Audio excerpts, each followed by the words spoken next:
오늘은 다우지수가 9일 연속 하락하면서 이는 1978년 이후 처음 있는 일이라고 합니다. S&P 500도 약간 하락했고 드디어 내일 연준의 금리 결정이 어떻게 나올지에 따라 시장이 방향을 잡을 것으로 보입니다. 특히 장기 금리 상승이 지속되면서 중소형주에 더 큰 영향을 주고 있는 상황입니다. 현재 포트폴리오를 잘 조정하신 분들은 엄청난 수익을 거두고 계실 것이고 반대로 싸다고 계속 사셨던 분들은 하락세를 경험하며 시장이 좋다는데 왜 내 포트폴리오는 이런가 하는 의문을 가지실 거라고 생각합니다. S&P 500은 오늘 마이너스 0.39% 하락한 상태로 약간 횡보 국면에 접어들었고 10일 이동평균선을 계속 테스트하고 있는 것으로 보입니다. 이런 구간에서 시장이 다시 치고 올라간다면 상승력이 더욱 강해질 가능성이 있지만 연말 헤지펀드들의 포트폴리오 정리가 진행되고 있기 때문에 세금 관련 매도와 1년 이상 보유했던 자산의 수익 확정이 이어질 것입니다. 따라서 연말까지의 상승력은 약간 제한적일 것으로 보입니다. 동일 비중 S&P 500은 다우지수처럼 계속해서 하락세를 이어가고 있는데요. 제가 지난주부터 계속해서 강조했듯이 공격적 상승장은 이미 끝났기 때문에 이제는 아무 주식이나 사서는 안 됩니다. 반드시 기술적으로 훌륭한 주식에 집중하거나 실적이 좋은 주식을 꾸준히 모아가는 전략이 필요합니다. 역시나 시장에서는 몇몇 주식만이 상승세를 유지하고 있다는 점을 확인할 수 있습니다. 나스닥 지수는 2만 포인트를 유지하면서 오늘 약간의 하락을 기록했습니다. 다우지수는 현재 언론에서도 계속 보도되고 있듯이 연속 하락세를 이어가고 있는 상태인데요. 하지만 애플과 메타가 돌파하고 구글이 돌파했을 때 이미 시장의 흐름은 예견된 것이었다고 생각합니다. 이러한 흐름은 당분간 지속될 가능성이 높아 보입니다. 중형주 역시 하락세를 이어가며 50일 이동평균선을 테스트하고 있는 모습입니다. 대선 전에 일으킨 돌파는 이미 대부분 되돌려진 상태이며 특히 연말 수익 실현이 지속되고 있는 것으로 보입니다. 소형주와 러셀 지수는 여전히 스윙 트레이딩으로 접근해야 한다고 보고 있습니다. 모든 상승을 되돌리며 하락을 이어가고 있는 모습입니다. 공포 탐욕 지수는 다시 중립 상태로 돌아가며 상승장에서 자주 나타나는 탐욕 상태와 중립 상태를 오가는 패턴을 보여주고 있습니다. 이 과정에서 시장은 지속적으로 상승 추세를 유지하고 있는 것으로 보입니다. 12월 17일 기준 시장 방향성은 여전히 대상승장의 일환으로 상승을 이어가고 있습니다. 하지만 중소형주는 연말 수익 실현과 장기 채권 금리 상승의 여파로 인해 계속해서 조정 국면에 머물고 있음을 확인할 수 있습니다. 원자재는 오늘도 박스권을 이어가고 있습니다. 장기 금리는 채권 시장에서 연준의 결정을 기다리며 계속 상승 흐름을 이어가고 있습니다. 장기채 투자는 위험 요소가 있으니 조심하시는 것이 좋을 것 같습니다.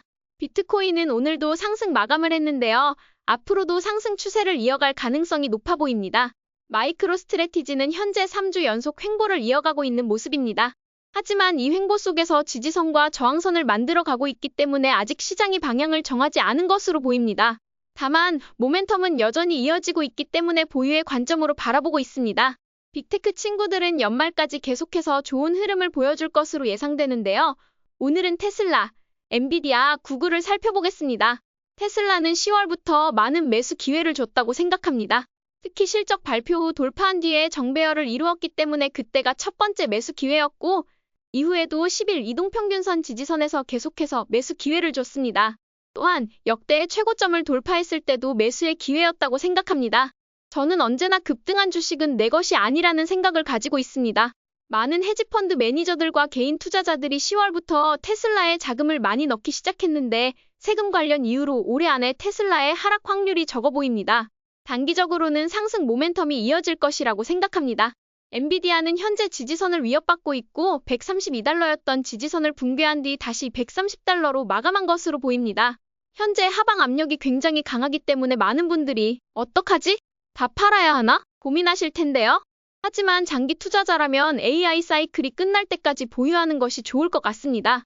반면 단기 투자자라면 지난주에 매도했다면 정말 좋은 타이밍이었고 상승 모멘텀이 시작했을 때 매수해서 적절히 매도했다면 단기적으로 11% 수익을 얻으셨을 거라고 생각합니다. 단기 스윙 트레이딩을 하시는 분들은 당분간 엔비디아가 횡보하거나 하방 압력이 강할 수 있기 때문에 현재로서는 별로 관심을 갖지 않으셔도 될 것 같습니다. 구글은 현재 돌파가 이어지고 있는데요. 저점을 돌파한 만큼 약간 되돌림이 나타났지만 다시 한번 치고 나가는 모습을 보여주고 있습니다. 이로 인해 구글의 상승력이 아직은 조금 더 강하지 않나 생각됩니다. 그렇기 때문에 모멘텀이 끝날 때까지 보유 관점을 유지하는 것이 중요할 것 같습니다. 현재 11개의 섹터 중 오직 3개의 섹터만 모멘텀이 살아있기 때문에 그 중에서도 가장 모멘텀이 강한 주식들을 찾아서 투자를 이어가는 것이 중요하다고 생각합니다. 소프트웨어 섹터는 9월부터 모멘텀이 강하게 시작된 이후로 계속해서 상승하고 있지만 이제 약간씩 변동성이 커지면서 하방 압력이 강해지고 있습니다. 하지만 저는 오히려 이렇게 쉬어가는 모습이 긍정적이라고 생각합니다. 더 강하게 올라갈 힘을 응축하려면 반드시 쉬어가는 과정이 필요하다고 보기 때문입니다. 오늘은 구독자 요청으로 Celestica Aerospace Defense 3배 레버리지 ETF DFEN을 살펴보겠습니다.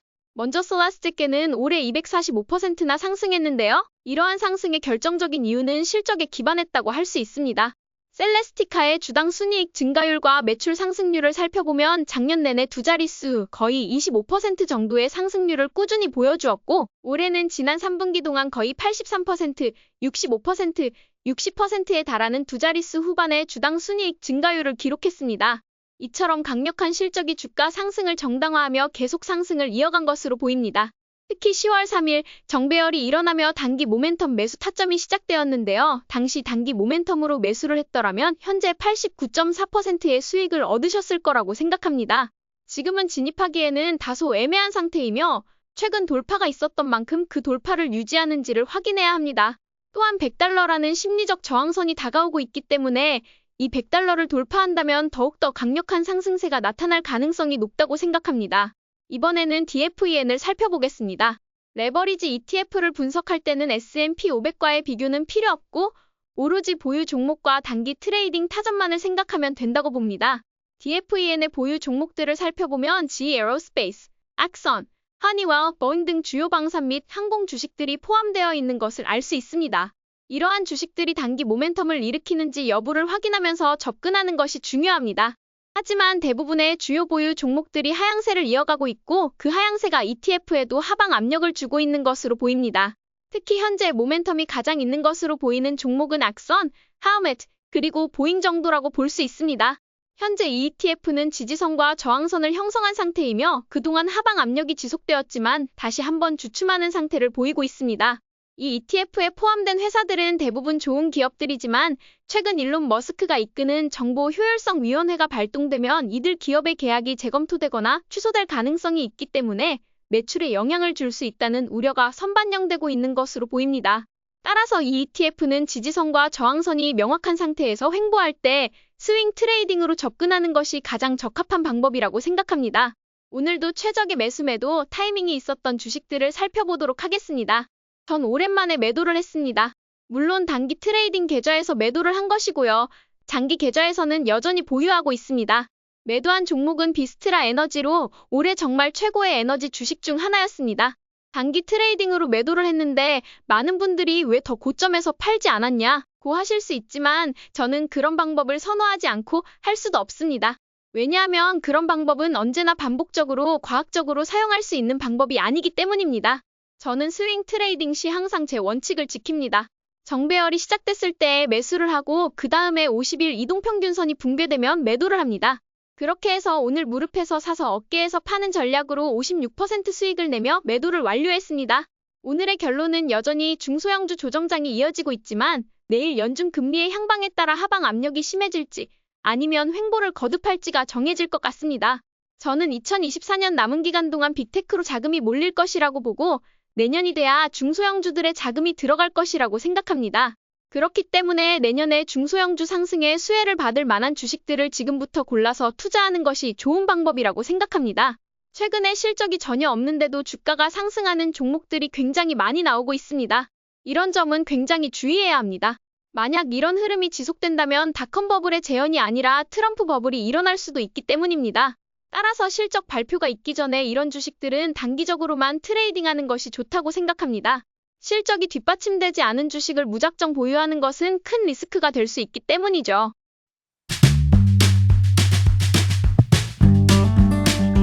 오늘도 저희 전략이 재미있으셨다면 좋아요와 구독 버튼 눌러주세요. 지금까지 방구석 헤지펀드 매니저 라일라였습니다. 감사합니다.